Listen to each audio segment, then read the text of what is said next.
Bagram airbase Afghanistan का सबसे बड़ा सैन्य अड्डा है। इसका शीत युद्ध के दौरान सोवियत रूस के द्वारा 1950 में विकास किया गया था तथा कहीं ना कहीं सोवियत सैनिकों के रसद हथियार व अन्य आपूर्ति का महत्वपूर्ण केंद्र है और यह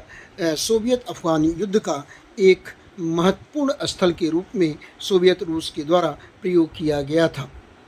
धीरे धीरे अफगानिस्तान धार्मिक अतिवाद का केंद्र बनने के कारण अलकायदा व अन्य आतंकवादी संगठनों का महत्वपूर्ण केंद्र के रूप में प्रयोग होने लगा और उसी का परिणाम हुआ कि 2001 में अमेरिकी सैनिकों की कार्रवाई के लिए बगराम एक महत्वपूर्ण अड्डे के रूप में प्रयोग किया गया।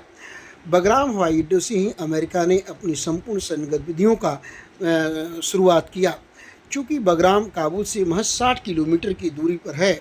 और यहाँ से कनेक्टिविटी पूरे काबुल में स्थापित किया जा सकता है, बल्कि संपूर्ण अफगानिस्तान के महत्वपूर्ण स्थलों से यहाँ कनेक्टिविटी बनी हुई है। इसी कारण अमेरिकी सैनिकों ने बगराम को ही अपना महत्वपूर्ण केंद्र के रूप में उपयोग किया। अभी डोनाल्ड ट्रंप द्वारा तालिबान से बगराम एयरबेस की पुनः मांग की गई और इसका महत्वपूर्ण कारण ये है कि चीन के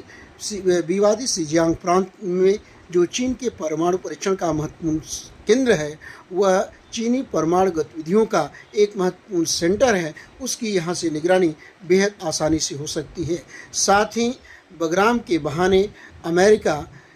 ईरान पर अपनी पकड़ बनाए रख सकता है तथा भविष्य में ईरान पर कब्जे के लिए इस बगराम एयरबेस का प्रयोग कर सकता है। लेकिन तालिबान ने अमेरिका की इस गतिविधियों इच्छा को पढ़ते हुए बगराम एयरबेस देने से साफ मना कर दिया तथा तालिबान को यह लगा है कि कहीं पाकिस्तान का सहयोग लेते हुए अमेरिका पुनः बगराम एयरबेस को कब्जा न कर ले, इसलिए उसने इसको भारत को सौंपना उचित समझा।